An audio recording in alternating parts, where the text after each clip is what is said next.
Vámonos derechito y sin escalas con mi querido Horacio Franco, que yo le agradezco muchísimo que esté con nosotros. Aquí nos mandó un super chat de 249 pesos, mi querido Horacio. ¿Qué es eso? Muchas gracias por estar aquí, por apoyarnos de todo corazón. Es una chulada tenerte en este espacio. Cuéntame, ¿cómo No, pues estás? es mi chayotito, hombre. Es un chayotito. Mira, tú te mereces más, todo el equipo, todos ustedes se merecen, o sea, se merecen que nosotros los apoyemos. Pues es que somos sus patrocinadores, el público. O sea, somos sus patrocinadores y eso siempre los insto a que los apoyemos con lo que podamos. De veras, un donativo para ustedes que es tan difícil mantenerse, ¿no? En este sentido. Pero bueno, ya al rato los que van a pedir eso van a ser los grandes medios porque se van a quedar sin nadie quien los quiera patrocinar. Pero bueno, nosotros los queremos y los amamos. Pero bueno, estoy muy bien, Meme. Muchas gracias por invitarme. Es un honor siempre charlar con una mujer de primera como tú. Eres una grandiosa, grandiosa. Así. Ay, yo me sonrojo de verdad. Muchas gracias, mi querido, porque viniendo sobre todo de alguien que yo admiro muchísimo, se siente, la neta se siente bonito, se siente muy bonito tú, lo que me dices tú, lo que me dicen aquí en los comentarios la gente, el apoyo que recibimos por parte de todos, efectivamente, y lo dices bien, nosotros nos debemos a la audiencia, a los que nos ven, a los que nos escuchan. Si hay alguien que nos mantiene, es la audiencia, ¿no? Sí, Entonces, sí, sí. eso es muy, muy, muy importante. Y a nosotros también el público, por eso yo al público, por eso yo siempre estoy charlando de veras con el público, porque el público es quien nos mantiene vivos, también es importantísimo, y sobre todo en el público de los conciertos, ¿no? Siempre después de los conciertos acabo yo hecho pinole de veras, ¿no? Y tengo que ir a saludarlos porque es muy importante para el público. Imagínate que al público le des un desplante, ¿no? Si es por el público por el que comemos, ¿no? Entonces imagínate que yo diga, ay, estoy muy cansado, hoy no firmo autógrafos, hoy no me saco la foto. Pues no, nos debemos a ellos. Exactamente. Y hablando de nos debemos a ellos, justo por hoy quería hablar contigo sobre un tema que me pidieron mucho que abordáramos, pero que obviamente se ha hecho notorio en las últimas semanas, y es el cómo promueve México la cultura, cómo está este viraje que da la 4T en un asunto, en un ámbito cultural, artístico, nuestras raíces, nuestra historia, pero sobre todo teniendo en cuenta que quienes son los que promueven esto en otros países están dentro de las embajadas. Entonces, viene esta polémica, por supuesto, con Brenda Lozano, las respuestas, las réplicas arriba y abajo y todo esto, pero hablemos primero en general, desde tu perspectiva, en tu experiencia como artista, cuando has estado en otros países, cuando has ido a otros países, ¿cómo te ha tocado? ¿Cómo ves, cómo analizas lo que está pasando con yo les llamaría promotores culturales, pero son agregados culturales en las embajadas de México en otros países? ¿Cómo entenderlo? A ver, esa es una pregunta que tiene muchas aristas y muchas explicaciones. La primera que te tengo que dar es cómo estaba la situación y cómo está ahora. ¿Cómo estaba? Estaba dentro de todo lo que cabía en una embajada, ¿no? Porque mucha gente se pregunta, bueno, pero si hay un buen embajador, ¿por qué tiene que haber un agregado cultural? Porque en todas las embajadas del mundo hay agregados, que es lo que se llama en francés attaché, ¿no? ¿No? Y en inglés también, o sea, son los agregados, son como los secretarios de un presidente. Ajá. La secretaria de Economía, la secretaria de Cultura, la secretaria de lo que quieran y manden, ¿no? De militar, ¿no? De la defensa, etcétera, etcétera. Una embajada tiene que tener por normatividad, pero también por funcionalidad, o sea, esto no es ninguna cuestión burocrática que se le haya ocurrido a alguien, ¿no? Ay, me encanta ver cómo te ama la gente, el público. Mire, estoy leyendo ahí que te amo, Meme Llamar. Eres todo un profesional de la noticia. Claro que sí, además está bellísima y es muy inteligente. Es un garbanzo de libra. Pero bueno, estoy muy orgulloso de ti. Pero bueno, sigo adelante. Las embajadas, todas las embajadas del mundo, porque eso es una cuestión verdaderamente, no de México, de todo el mundo, tiene agregados que son los secretarios, o sea, el embajador es el representante del gobierno mexicano, del presidente del país, ¿no? Y tiene que tener secretarios que le ayuden. Ay, muchas gracias a Alo por este bonito mensaje. Bueno, entonces resulta que desde hace décadas enteras, décadas y décadas y décadas, las embajadas han tenido esto. ¿Qué han hecho los agregados culturales mexicanos? Bueno, tiene que saber el público también. Hay dos tipos de nombramientos fundamentalmente dentro de la Secretaría de Relaciones Exteriores. Yo solo aprendí a lo largo de estar tanto tiempo en el extranjero, en los 5 continentes, y estar vinculado por las embajadas, pero también por la gente que me apoyaba, digo, que me invitaba, orquestas, festivales en universidades, etcétera, etcétera, en el extranjero. Y siempre yo les avisaba a la embajada, pues por cualquier cosa que se pudiera entrelazar, dijéramos, ¿no? Si me invitaba a la Sinfónica de X lugar, pues iba yo, le escribía una carta a la embajada o iba a la Secretaría de Relaciones Exteriores para vincular lo que yo iba a ser invitado por una instancia extranjera para que la embajada no se parara el cuello, no, no, nada más, dijéramos que vinculara todo lo que yo iba a hacer con la comunidad mexicana, enviar invitaciones a la comunidad mexicana o finalmente, ¿no?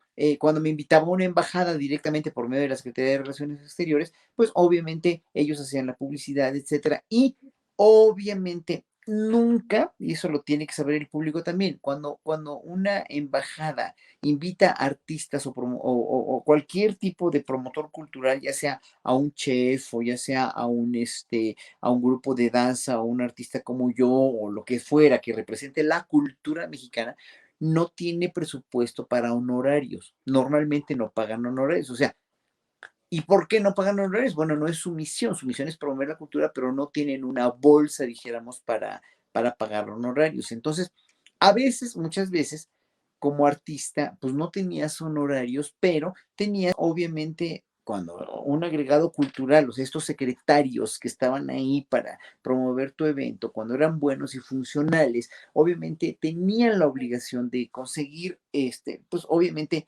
de organizar el viaje, pero también de organizar, obviamente, pues encuentros con gente que te pudiera ayudar a hacer contactos con miembros de la comunidad mexicana y organizar, y si podían también organizar que te pagaran una lanita, pues lo hacían. De hecho, yo conocí muchos agregados culturales que eran súper movidos, pero de veras súper movidos y que encontraban honorarios y que encontraban vinculación y que hacían que el evento que iba a pasar a partir de la Embajada Mexicana trascendiera, número uno, como una, un evento que favoreciera la imagen de México, que es lo principal.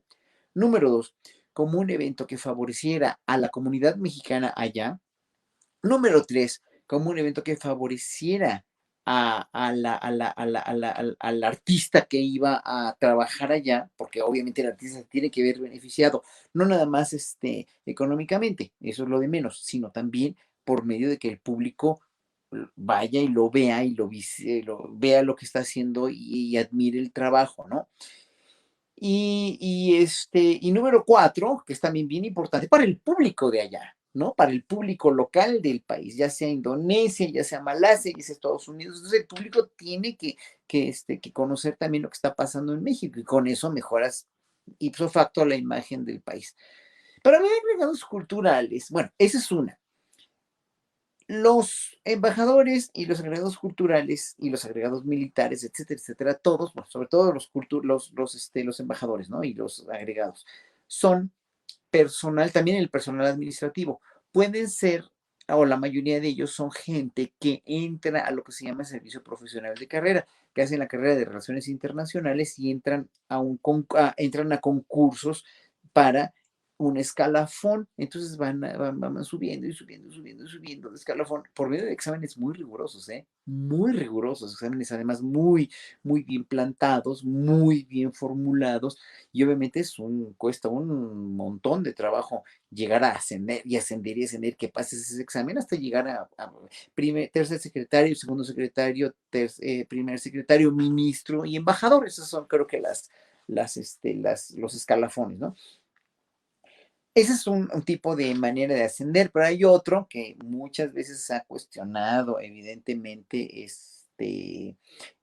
mucho escosor, ¿no? Ha hecho mucho escosor, sobre todo porque los nombran presidentes o los nombran secretarios de Relaciones Exteriores, amigos de ellos, ¿no? Y sobre todo en los sexenios anteriores se nombraban a muchos políticos muy corruptos, pero muy, muy corruptos, ¿no?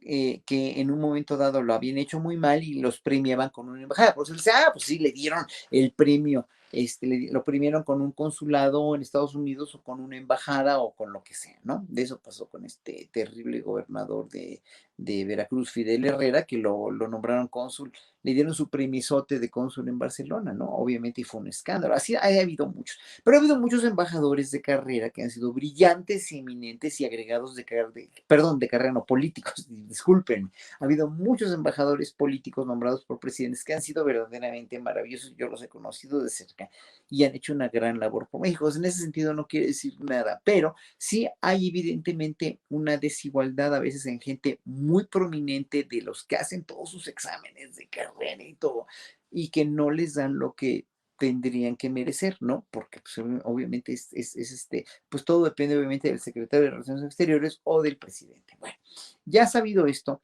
evidentemente yo no distingo entre los de carrera y los políticos, porque yo me he encontrado gente tanto de carrera como políticos agregados que pues nomás van a pasársela bien. Algunos, los menos, debo decirlo. Otros que de veras los tienes que instar a que trabajen y consigan consigan un poco de condiciones para el artista, pero no lo hacen porque lo único que hacen es organizar un conciertito donde no se enteran más que los diplomáticos y van 50 diplomáticos y no se entera nadie y no hacen publicidad y todo y dices, bueno, ¿para qué? Perdón, pero ¿para qué chingados vine, no? O sea, no tiene trascendencia ni para el público ni para México. Bueno, para México un poco porque se enteran que hay un güey que toca la flauta y no. Y dicen, ay, pues qué bonito toca así ya, ¿me entiendes? O sea, y me puede servir además para firmarles un disco que me llevé a venderles y que ya, no, yo no gano nada, ellos, el país no gana nada, México no gana nada. Así había muchos, pero no, a mí no me tocó tanto, pero en un momento dado, pues sí me tocó, lo tengo que decir honestamente. O me tocaron embajadores que eran verdaderamente prodigiosos, como Jesús Puente Leiva, un embajador que ya murió, que lo sacó Marta Sagún muy a la mala y que de veras esa mujer hizo terribles estragos en la diplomacia junto con Vicente Fox, que era uno de los mejores embajadores políticos que tuvo México, ¿no? Él lo veías desde haciendo relaciones comerciales, relaciones políticas, relaciones culturales, y lo veías limpiando las sillas del concierto donde iba a ser. Fíjate, el presidente Chávez fue, en su toma de posición, fue al único funcionario que mencionó cuando tomó protesta ahí en la sala Teresa Carreño y todo el mundo se paró a aplaudirle a Puente Leiva porque era amadísimo y respetadísimo, ¿no? En verdad yo le había hacer cosas por México que te quedabas con la quijada en el piso y Echeverría lo nombró Echeverría como porque había sido consejero de Echeverría en cuestión de energética en los años 70. Pero bueno, yo lo conocí a las puertas de mi casa, me tocó en la puerta y yo no sabía ni quién era. Y me dice, soy el embajador, yo pensé que me estaba vacilando, soy el embajador plenipotenciario de los Estados Unidos mexicanos en Perú y quisiera hablar con usted. Me dieron su dirección y quisiera hablar con usted. Y yo dije, bueno, ¿y quién es, no? Y yo no, pues dije, pues lo dejaré pasar. Claro. Lo dejé pasar y bueno, nos hicimos grandes amigos, ¿no? El mismo embajador así yéndome a visitar sin avisar a mi casa, dices, bueno, es que no es posible. Una sencillez de persona, una persona grandiosa, grandiosa en verdad, que hubiera podido ser uno de los mejores presidentes de México, en serio. Pero bueno, Marta Sagún lo sacó de Uruguay para poner una amiga de él, un amigo de él, una tipeja esa señora. Pero bueno, finalmente acabó deprimiéndose y se murió de esa depresión que le dio por muchos años. Pero bueno, bueno, entonces ya hablando de las relaciones internacionales de México, de relaciones exteriores, un agregado cultural es fundamental para promover a México. Ahora, ¿qué cosa quieres promover de México? Durante años, durante sexenios enteros, habían promovido a México de una manera muy unilateral, podríamos decir, ¿no? O sea, aunque hicieron cosas muy buenas como la gran exposición en 1992 que hicieron en el sexenio de Salinas de México, Esplendor de 30 siglos en Nueva York, en el Museo de Arte en el Museo Metropolitano de Nueva York, hicieron muchos conciertos, fueron muchos artistas, etcétera, etcétera, etcétera. Pero eso fue solamente una cuestión como de relumbrón, o sea, estaba muy bien expuesto, etcétera, etcétera. Eso ya fue más de 30 años o 30 años hace. Pero la cuestión aquí es que se promovió muy específicamente ciertos rubros y ciertas gentes que en un momento dado sí merecían ser expuestos, sí merecían ser muy buenos artistas, pero no a todos, no fueron incluyentes con todo, Exactamente. no fueron incluyentes con todo. O sea, y si se trataba de promover, por ejemplo, ballet folclórico, pues nada más había uno, que era muy bueno, sí, el ballet folclórico de Amalia Hernández, sí, sí, pero en un momento dado tienes que tener una cartera completa de artes comunitarias, de artes indígenas que se necesiten equiparar e igualar con el ballet folclórico de Amalia Hernández, pero también con artistas de música clásica que nunca fueron expuestos, que nunca hubo mercado para ellos, ¿no? Porque incluso yo hablaría en contra de mí mismo, pero yo me supe promover no nada más con relaciones exteriores, sino con promotores internacionales que busqué y busqué y busqué y busqué. Siempre he sido muy inquieto en ese sentido. Yo no me voy a quedar aquí porque, callado, o más bien pues sin hacer nada y sin salir al extranjero, porque tuve muchos contactos, empecé por Estados Unidos, después empecé por Europa, etcétera, etcétera. Entonces, cuando yo ya tenía un nombre, dijéramos, más o menos sólido, ya empezó la Secretaría de Relaciones Exteriores a buscarme, pero o sea, yo lo que puedo hablarte, y de muchos otros colegas también que los promovieron, no nada más hablo de mí, sí tuvimos una carrera, dijéramos, bastante sólida, ¿no? Pero hay que ayudar a muchos más jóvenes a tener carreras sólidas. Hoy por hoy, la única cuestión es que, o más bien la cuestión medular, es que tanto jóvenes indígenas, jóvenes indígenas que tocan en las bandas de Oaxaca o en las bandas de Morelos o en las bandas, etcétera, etcétera, necesitan mucho más promoción y poco a poco hay que irselas dando. Para eso, tú necesitas tener un agregado cultural que sea no nada más, como dijo el presidente, indígena o mujer. Está bien para España, porque tenemos una relación muy neurálgica ahorita con España, ¿no? Por todo lo que ha pasado, la indecencia de no contestarle la carta a un mandatario como Andrés Manuel López Obrador de parte del rey, pues es una indecencia. O sea, se me hace una indecencia total y absoluta, ¿no? O sea, eso no, que ni qué, o sea, no contestar y filtrar una carta así de esa manera a la prensa de derecha, se me hace muy, pues es un poco patanesco, aunque pues suene duro para el rey. Yo no tengo nada que ver con ese rey. Yo lo conocí una vez en un foro en Veracruz, pero pues no tengo ni le debo nada a nadie, ¿no? Entonces, Ok, sobre eso va, porque estás presentando escenarios muy interesantes que quiero tocar y que justamente con todo esto del agregado cultural salen a relucir. Y es el piso parejo hacia los artistas. Por experiencia propia, cuando estaba en la academia de mi mamá, por experiencia conociendo justo las secretarías de cultura de los estados y demás, me pude dar cuenta que sí existía, yo le llamo elitismo o discriminación a ciertos artistas, que si no venían de renombre, no importa su talento, importa el renombre que tengan. Y el renombre no siempre quiere decir que seas muy talentoso, ¿no? Podríamos decir que en cuestión de arte y cultura van un poco de la mano, pero no es una garantía. Entonces, por ejemplo, estas condiciones sobre promoción cultural, tú te fuiste abriendo puertas y posteriormente llegó un impulso en las embajadas. Pero ¿qué pasa, por ejemplo, con artistas indígenas, con poetas, con escritores? ¿Qué pasa con aquellos que hacen artesanías? Y a eso me quiero centrar, porque también pareciera que hay artesanías de primera y artesanías de segunda. Entonces, ¿qué pasa, por ejemplo, con la promoción de la cultura mexicana, que al final parece que no hay un piso parejo? no, ¿Qué no, es lo que no. determina que sea uno más que el otro? ¿De quién depende establecer este piso parejo? ¿Del artista que se toque puertas y que vaya labrando su piedrita? ¿O también de las autoridades en México y en el extranjero? Voy a esto, y esa es una pregunta que me conduce a esta respuesta fija, bien plantada. Hay algo que se llama gestión cultural.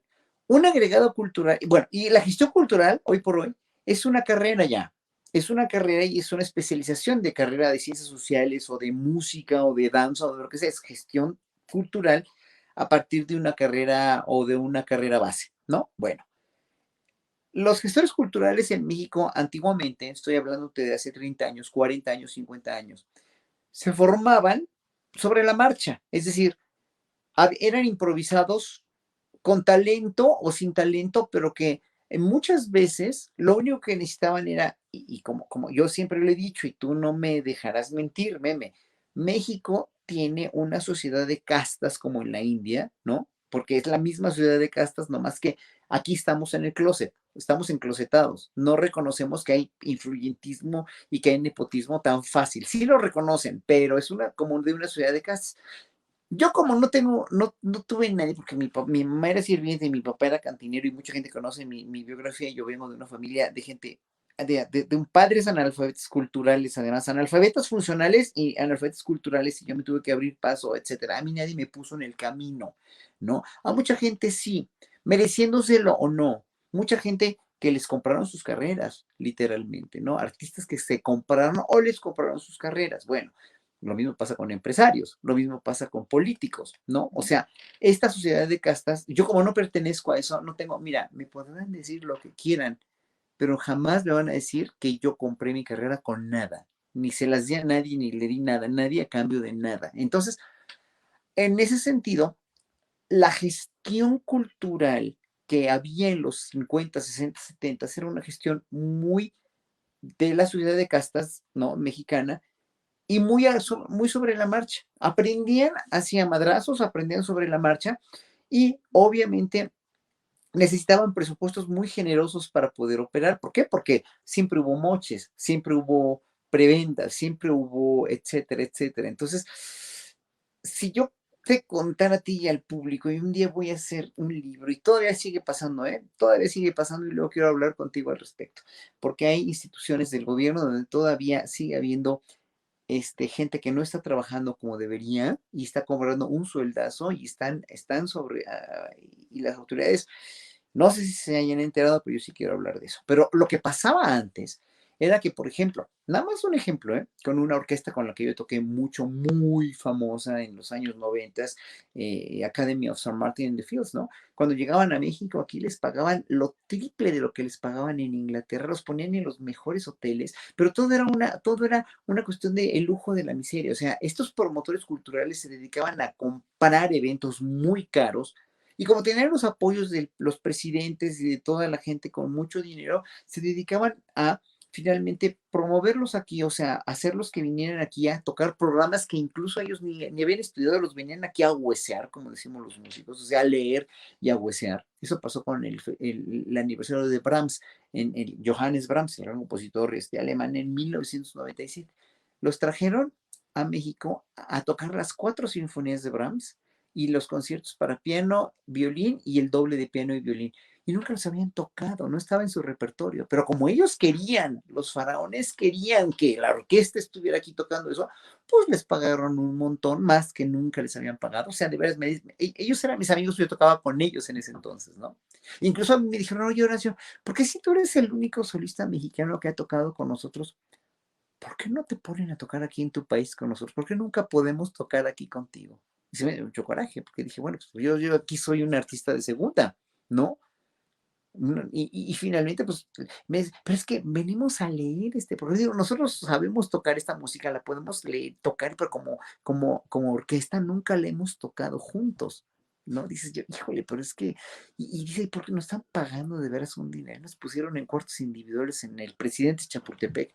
Bueno, me preguntaron que por qué, ¿no? O sea, ¿por qué los trataban tan bien? Dije, bueno, pues porque es una república bananera, ¿no? El lujo de la miseria. Y así pasaba con mis orquestas. A Pavarotti cuando venía a México cobraba $1 millón por concierto. 1 millón. O sea, ¿tú sabes lo que es eso?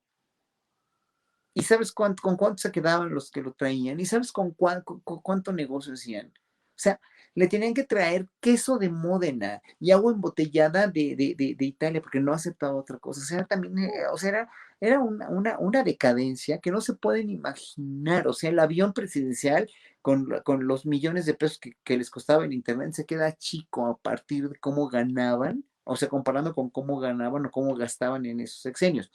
Entonces, eran gestores culturales que si bien eran muy eficientes, sí, en un momento dado, pues desdeñaron mucho o no ayudaron a México como deben haber ayudado. O sea, hicieron grandes festivales, sí, grandes conciertos, sí, no voy a negarlo, ¿eh? Pero en un momento dado, como ya se veía venir la crisis del neoliberalismo, pues obviamente les valió gorro, ¿no? Y mientras más inculto era el presidente, como en el caso de Fox o de Peña Nieto, ¿no? Entonces, pues menos le daban a las artes y menos a los artistas mexicanos. Entonces, bueno, entonces voy a esto. Los artistas tenemos también la culpa y nuestra formación como artistas también tiene mucha culpa y responsabilidad de todo esto porque no nos enseñan a gestionarnos. Nunca nos Claro. enseñaron, nunca nos dan una clase de cómo gestionarnos. Hoy apenas está empezando eso ya en las escuelas profesionales de arte.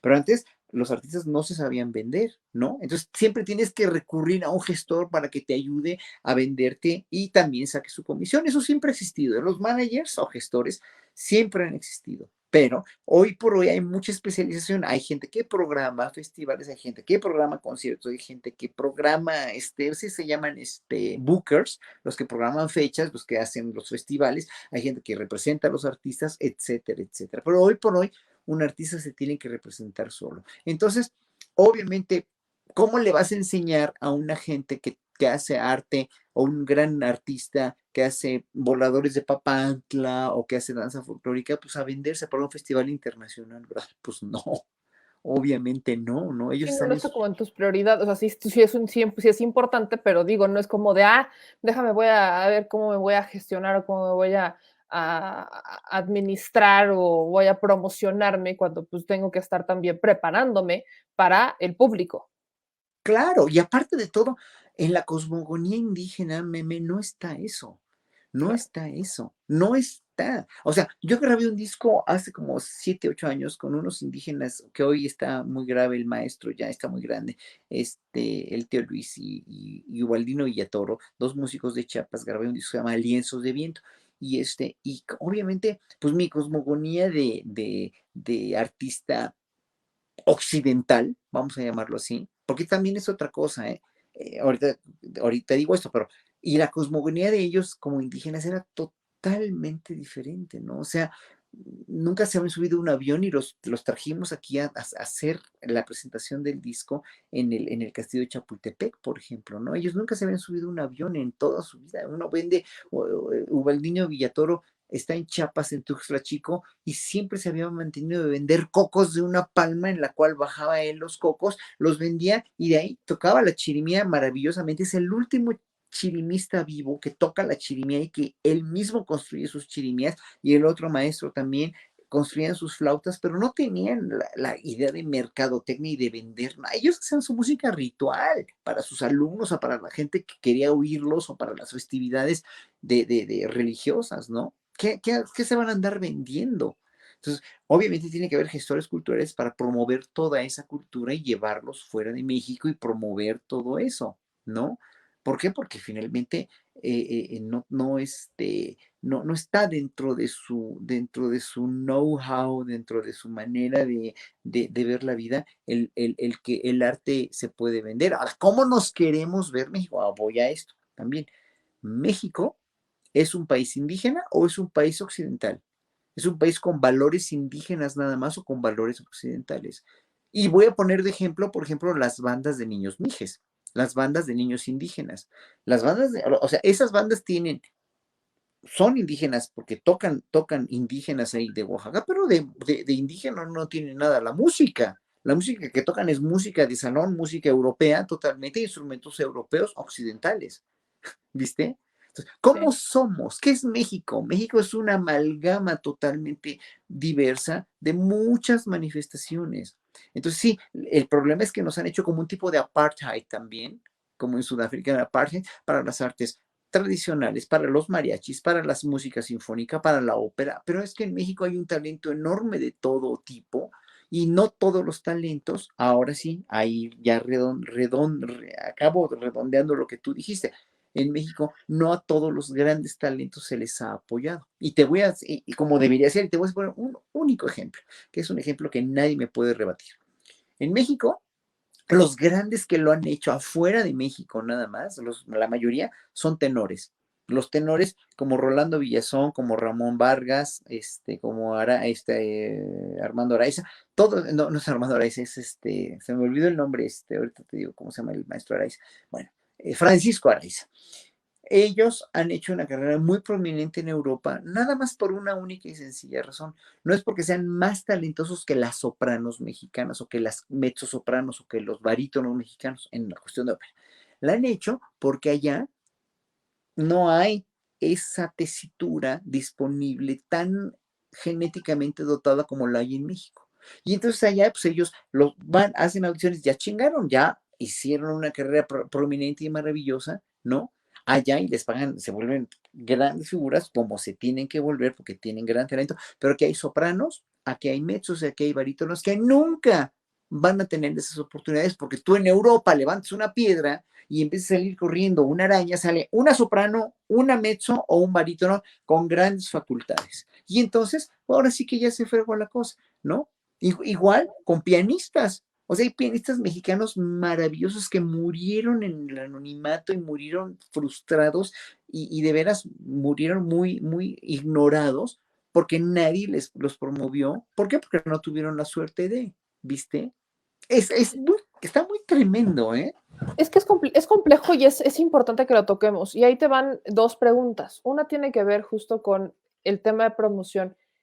¿Qué rol juega entonces, por ejemplo, los grandes medios que han tomado a algunos artistas que uno diría, vaya, creo que personalmente como a veces un poco de crisis mediática, porque no de talento, una crisis mediática de artistas, porque te están Ujú. promoviendo algunos artistas que, por ejemplo, utilizan el autotune, ¿no? Vamos a llamarle.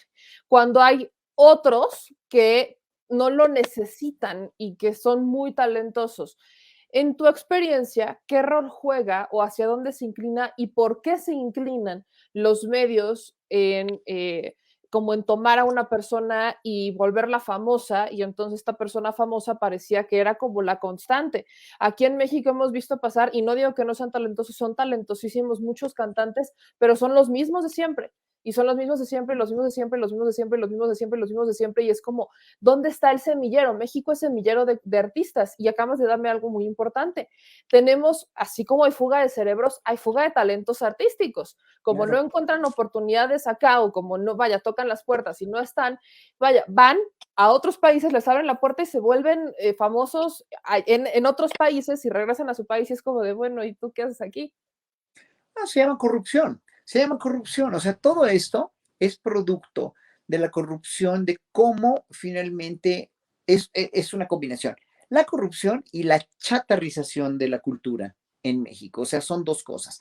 O sea, cuando tú en un momento dado escuchas la música popular que se oía en México en los años 60 y 50, tú oyes, sobre todo en los 50, que la música, y en los 40, ¿no? Con Guti Cárdenas, Lucha Reyes, qué sé yo, y más aún ya cuando empiezan los tríos como los Panchos, los Tres As, los Tres Diamantes, en los 60, después muy buenos cantantes, pero después que empieza Televicentro a querer chatarrizar la cultura y a sacar estos ídolos fatuos que tú lo bien dices, no cantan, no entonan, ¿no? A mí me comentaron que el primer disco de un grupo de niños, de estos hijos de los cuales el único talentosísimo es Ben Ibarra, ¿no? Y me parece que Sasha, hace mucho que no lo oigo, pero Ben Ibarra era un músico con muy preparado, pero antes eras hijo de y tenías a fuerza que ser famoso y te hacían toda tu imagen, ¿no? Luis Miguel, porque le tocó tener un gran talento y una gran voz, ¿no? Pero casi nadie, ¿no? Y bueno, Alejandro Fernández también cantaba muy bien, y Juan Gabriel es un talento aparte, ¿no? Pero en ese sentido, desde que aparece la televisión comercial como un medio para sacar estrellas, no artistas, pero estrellas hacia más no poder, y sacar la música comercial, como por ejemplo el grupo Flans, te digo, yo conozco a Ivonne Guevara, que es del grupo Flans, y que ella es la más artista en ese sentido, la más sensible, ¿no? No es que las otras dos no lo sean, pero es que obviamente Ivonne tenía una perspectiva mucho más artística, muy superior y estaba muy frustrada, ¿no? Porque no quería estar en ese grupo, ¿no? Y bueno, le costaba mucho trabajo, incluso cuando yo trabajé un poco con ella, la conocí por casualidad y trabajé en una cuestión con ella, hice una improvisación y uno de sus discos últimos como solista, pues yo grabé un par de rolas con ella, pero pues cuando hicieron el reencuentro de Flans, pues estaba mucho, pero mucho, muy sacado de donde me dice, no vayas, por favor, le digo, ¿por qué? No quiero ir a verte, no vayas, no quiero que oigas eso, me da pena. Bueno, no fui, pero bueno, toda esta cultura chatarrizada en un momento dado de hijos de otra vez de la sociedad de castas, ¿no? Otra Ujú. vez, vemos a nuestra sociedad de castas.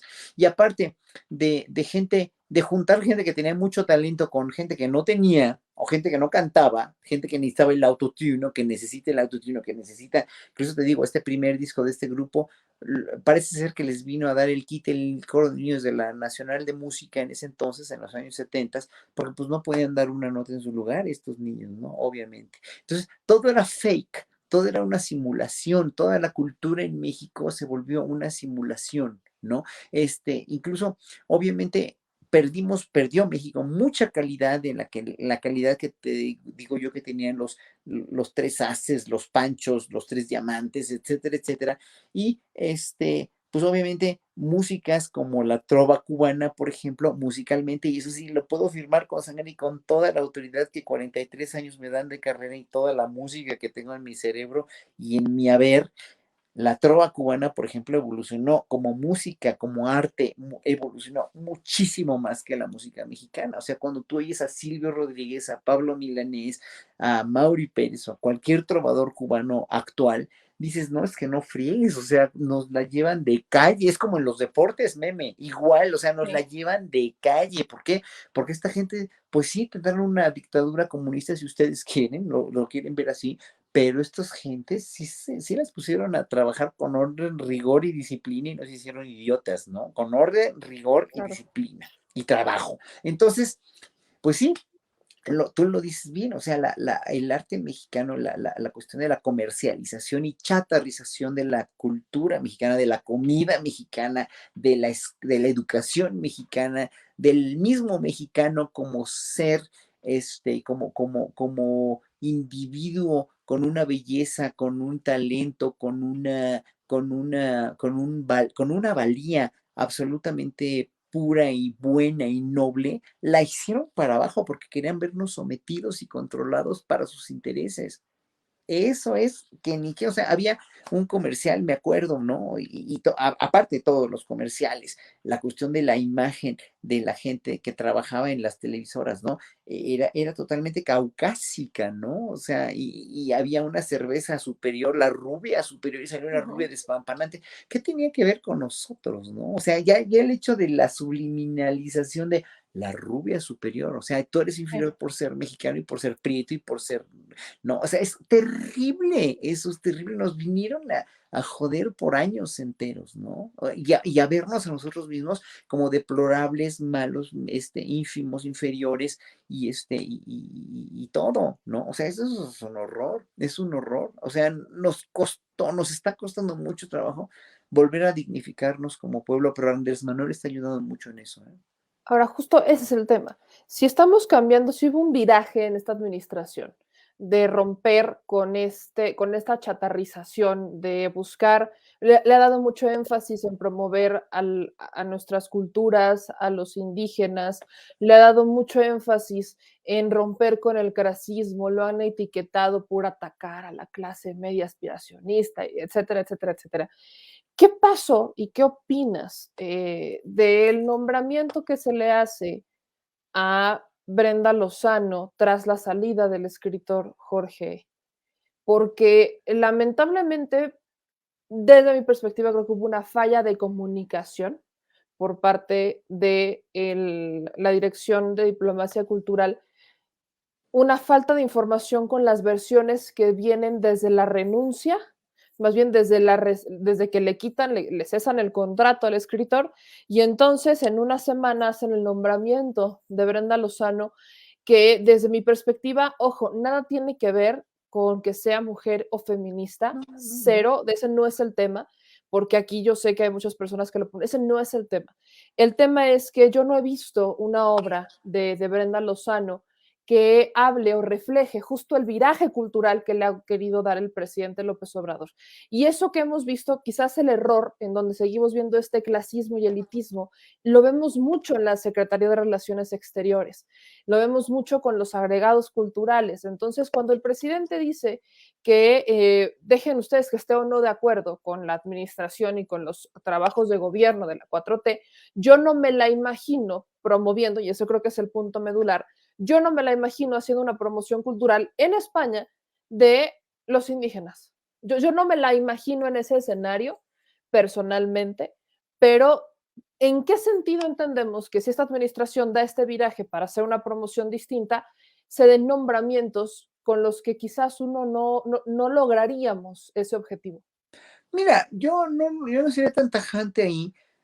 Mira, para ser agregado cultural en una embajada, o sea, puedes nombrar a un marciano o o a un venusino o a un extraterrestre cualquiera que sea o a una mujer caucásica o mestiza o indígena o como sea. Pero tiene que ser un nombramiento de una gente que se lo merezca, nada más, que se lo merezca por su trabajo, por su conocimiento, por su ascenso en el escalafón de relaciones exteriores, porque tú a un agregado cultural o a un programa cultural como lo quería hacer Enrique Márquez, yo estoy en la Comisión de Diplomacia Cultural, nada más nos hemos reunido 2 veces, desgraciadamente, yo no le veía, y mira, en esa comisión estaba hasta Sari Bermúdez, que era la directora de Conaculta en tiempos, yo decía, ¿qué hace ahí Sari? Bueno, ¿no? Yo tuve, Ujú. después ya les contaré si hay tiempo, que lo que me hizo de veras, la tremenda desatención jugada y casi que me arruina la carrera ella, pero luego les digo, porque eso no es importante. Lo importante es que tú como jefe de diplomacia cultural, como canciller también, ¿no?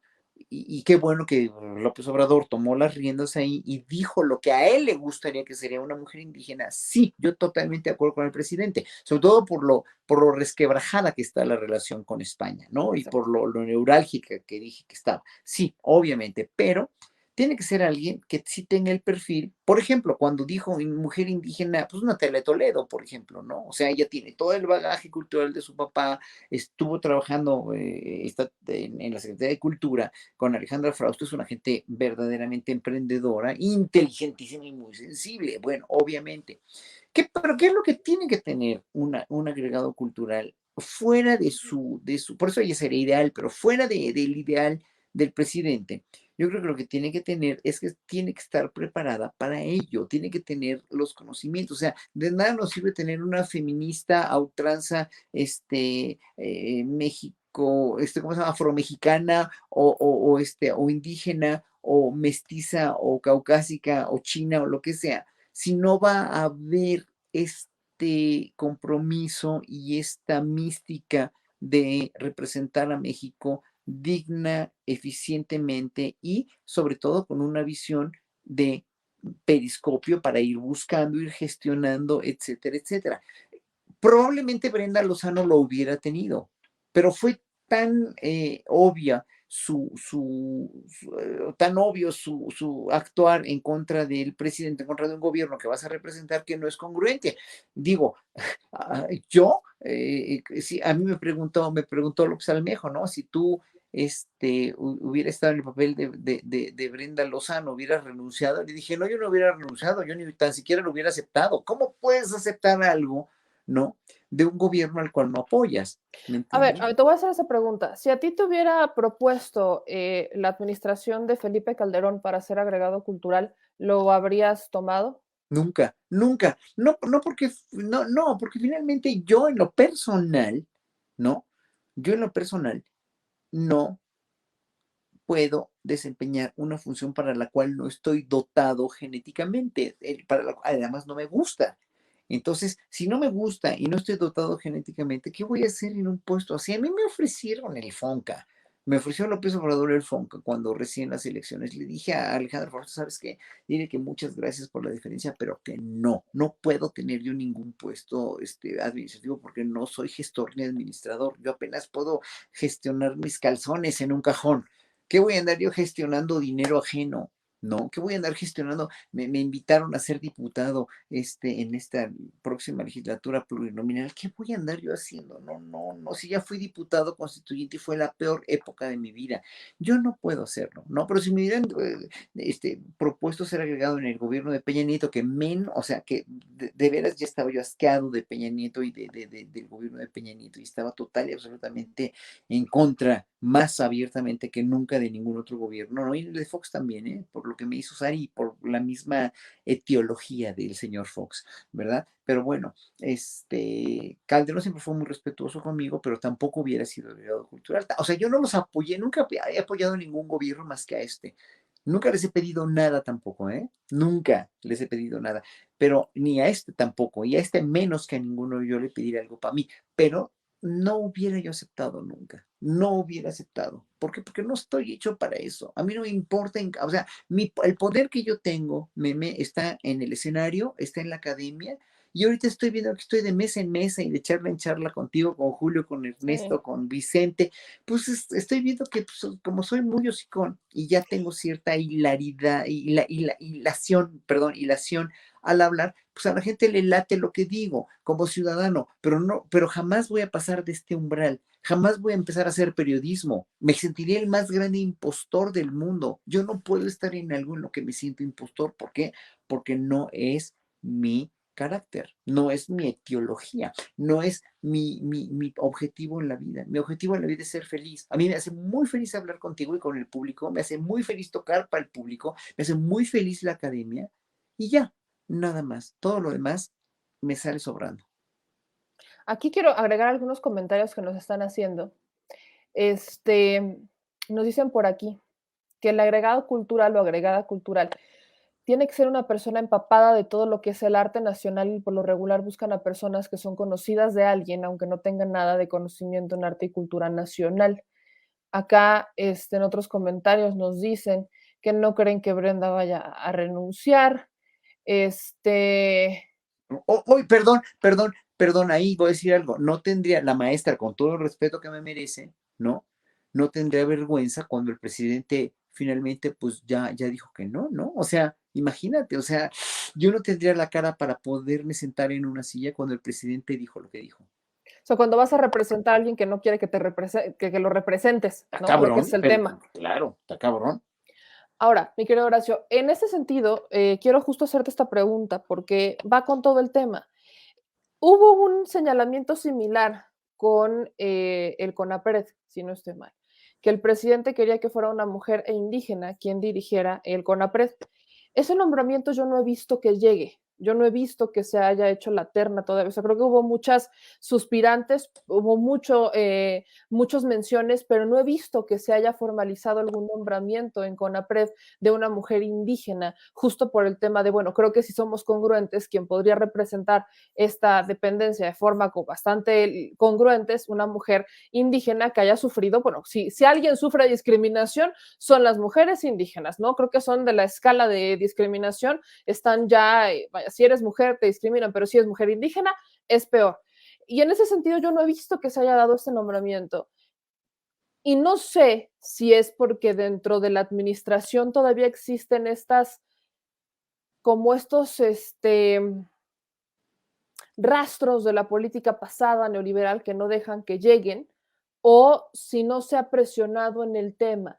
Tú me acabas de mencionar a Natalia Toledo y la gente aquí me la estaba mencionando, ¿no? Creo que hay muchas exponentes que podrían participar aquí, pero no hemos visto que se formalice realmente el nombramiento de una mujer indígena. ¿Eso qué nos podría indicar? ¿Que hay voluntad o que no hay? ¿O qué es lo que pasa en estas esferas? ¿Todavía habrá esta, eh, pues esta discriminación en ciertos niveles de gobierno? Fíjate que yo creo que ahí te voy a explicar, te voy a contar la experiencia que tuve yo en 2004 cuando fui a Sudáfrica. Cuando fui a Sudáfrica, el apartheid estaba ya 12 años antes abolido, ya no había apartheid como ley, pero sí había apartheid como modo de vida. Es decir, todavía a mí no me dejaban subir a los camiones porque yo no era negro, entonces los negros se subían a los autobuses. Los blancos, obviamente, ni lo pensaban, pero había otra distinción racial que era los colored. Yo era un color, tú eres color. Todos los mestizos mexicanos, los cubanos, que no son negros y son blancos, ¿no? No son güeritos, son ¿cómo se llama? Mulatos, son colored. Entonces, los colored no podemos subirnos en los camiones de los negros. Y cuando tú ibas iba yo pasando con mi marido, por ejemplo, en una acera y venían unos negros, los negros se atravesaban, ¿eh? no querían mezclarse con nosotros y menos con los blancos, ¿no? O sea, el apartheid estaba de veras todavía muy enquistado en la población, ¿no? Pero bueno, y luego me explicó el embajador, que en ese entonces era Mauricio de María Campos, que ya murió en mayo, muy buen embajador, me explicaba que la cuestión ahí con con este apartheid ya y con el gobierno, las nuevas reglas del gobierno, ¿no? De inclusión, es que la preferencia de los puestos de mucha importancia, de mucha envergadura, de mucho control, de mucha estrategia, estaban destinados por ley a una mujer negra. Si no encontraban a una mujer negra, estaban destinados a un hombre negro.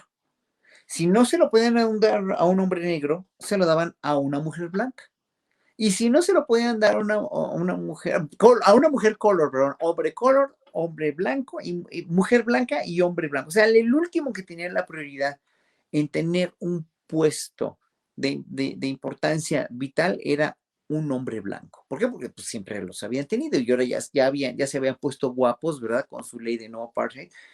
Pero me decía el embajador, tú sabes con todos los reprimidos que han estado los negros aquí en este país, en Sudáfrica, ¿tú crees que apenas después de unos años de apartheid haya una mujer negra que haya hecho una carrera como para ser presidenta de la República, o sea, una mujer negra como para ser primera ministra o directora de un, etcétera, etcétera? Pues no, no encontraban, obviamente. Y yo creo que en México sí van a poder encontrar si hacen un scouting, pero tienen que hacer un scouting muy serio, de veras, y muy, muy profundo entre todas las comunidades indígenas y entre todas las estudiantes o ex estudiantes de artes, de música, etcétera, de letras, que aunque no tengan contactos, hoy por hoy estén trabajando en otra cosa y sean muy capaces de desarrollarse como gestoras culturales.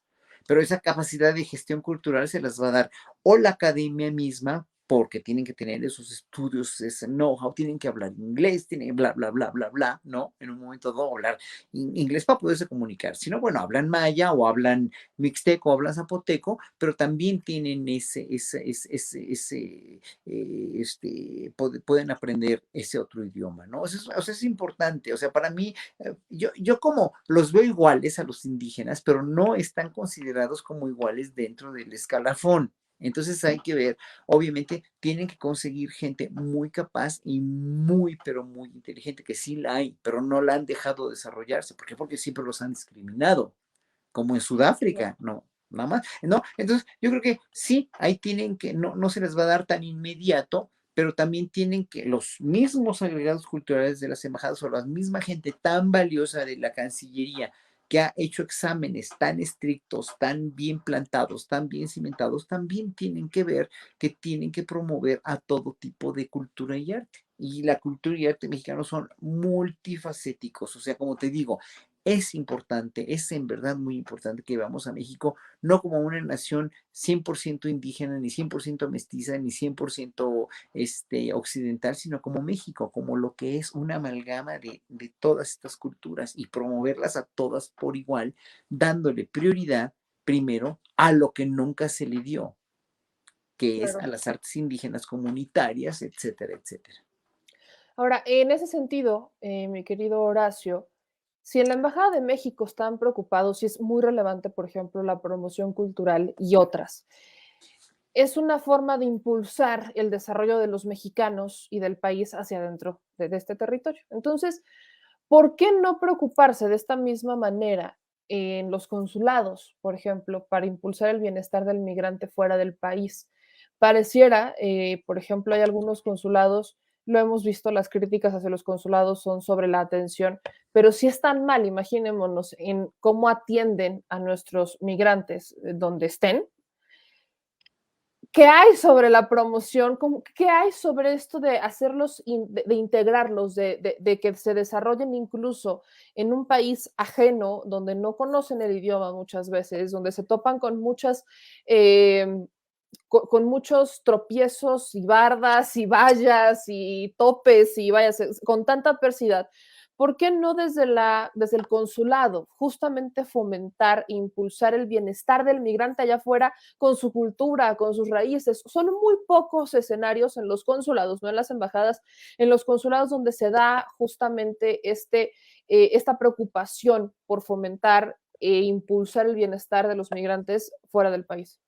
Porque los consulados y las embajadas, aunque sean lo mismo realmente, ¿no? Un consulado es una sucursal de la embajada con su misma organigrama, ¿no? Con el cónsul, el agregado, todos los agregados de los consulados, pero está trabajando, o sea, la mayoría de los consulados están obviamente en un país como Estados Unidos, donde hay un gran número de millones de mexicanos, ¿no? Y que en un momento dado adolecen de lo mismo que te podría yo decir de las embajadas. Y que si lo ves tú como un reflejo de la sociedad, es lo mismo que una buena o mala escuela. ¿De quién depende la buena escuela? Que una buena escuela sea buena y esté considerada como buena, la mayoría de las veces no depende nada más de los maestros, depende del director. Si hay una cabeza enfrente de una embajada, que sea un buen embajador o un buen cónsul o un buen director de una escuela, y pone en orden a los maestros, y pone en orden a todos los agregados, y pone en orden a toda la gente, van a trabajar muy bien. Seguro, seguro, seguro. Pero hay embajadores que nombran presidentes que son unos verdaderos criminales, ¿no? Como aquel que mencioné, ¿no? Y nada más se la van a pasar bien a jugar golf. Si tu jefe va a jugar golf, nada más. Si tu jefe nunca está presente en el consulado o en la embajada porque le importan más sus relaciones sociales que el bienestar de los mexicanos en el extranjero y el representar a su país, pues, ¿qué vas a esperar de él, no? Pues como cónsul, hay muchos agregados que sí lo ven eso y dicen, y los reportan y lo reportaban, aquí se callaban la boca, ¿no? Había un embajador en Nueva Zelanda que, híjole, o sea, de veras, si yo te contara lo que sé, porque una amiga mía trabajaba allá, ¿no? Como personal, no de la Secretaría ni de México, como personal local, es mexicana, se fue a vivir hace años a Nueva Zelanda, ella es neozelandesa, pero bueno, era una cosa verdaderamente impresionante de nepotismo, de amiguismo, o sea, terrible. Bueno, pues ahora sí que quién lo nombró, pues Peña Nieto, obviamente, ¿no? En fin, ¿qué te puedo decir? O sea, cada embajada, también cada consulado es reflejo de finalmente de quién está al frente y es un reflejo también de la mentalidad mexicana de nepotismo, corrupción o no. Hay mucha gente que yo conozco, ¿no? Agregados culturales, cónsules ya, embajadores que se han fletado, el cónsul de México en Miami, que es íntimo amigo mío, Jonathan Chait, hizo todos sus exámenes en el servicio exterior y ascendió hasta ya es embajador, ¿no? Ya es todo un embajador. Empezó de secretario, empezó de veras de sacar copias hasta ascender y ha hecho una labor magnífica en el consulado de Miami, ¿no? Pero hay otros que no, y hay otros agregados que no. O sea, cada quien, o sea, cada funcionario es diferente y sí, cada cabeza es un mundo, pero tú como cónsul, tú como embajador, tienes que poner orden y tienes que poner unos preceptos en la embajada, donde estás trabajando en el consulado. O sea, obviamente sí, o la desatención a los migrantes, como esta mujer de oro sólido, que siempre lo denuncia ahí en la Nancy, mañana, Nancy, ¿verdad? Esta Nancy, obviamente, pues sí tiene toda la razón, o sea, el hecho de que estén vendiendo las citas y eso, pues eso es la corrupción típica que tenemos aquí en México, pues que el cónsul tiene que poner el orden. Siempre, o sea, los cónsules, si no ponen orden en eso, pues obviamente están coludidos, ¿no? Sean o no, lamentablemente, sí. sí, sean o no nombrados o del servicio exterior, pero hay mucha gente en el servicio exterior muy valiosa. En realidad yo he conocido muchísima gente muy valiosa que en verdad sí ha estado así como que, bueno, ¿y por qué nombran a este, no? ¿O por qué nombran a aquel? Y hay otros que son nombrados también por los presidentes, como, pues, por ejemplo, la gran periodista Marta Samarripa, que ahora está en Belice, ¿no? Espero, yo, Ujú. yo voy a ir, yo voy poco, dentro de poco a tocar allá y espero, ella es una gente muy honesta y muy, de verdaderamente muy emprendedora. Yo sé que va a ser un muy buen papel, o como ha habido muchos como Puente Leva que te mencioné, o fíjate, el mismo político priista Santiago Oñate Laborde era un grandísimo embajador. En verdad estaban en todo, o sea, no se les iba una, no se les va una. Cuando eres un jefe de oficina, un jefe, es como, como Andrés Manuel, pues ahí estás todo el tiempo a ver qué pasa.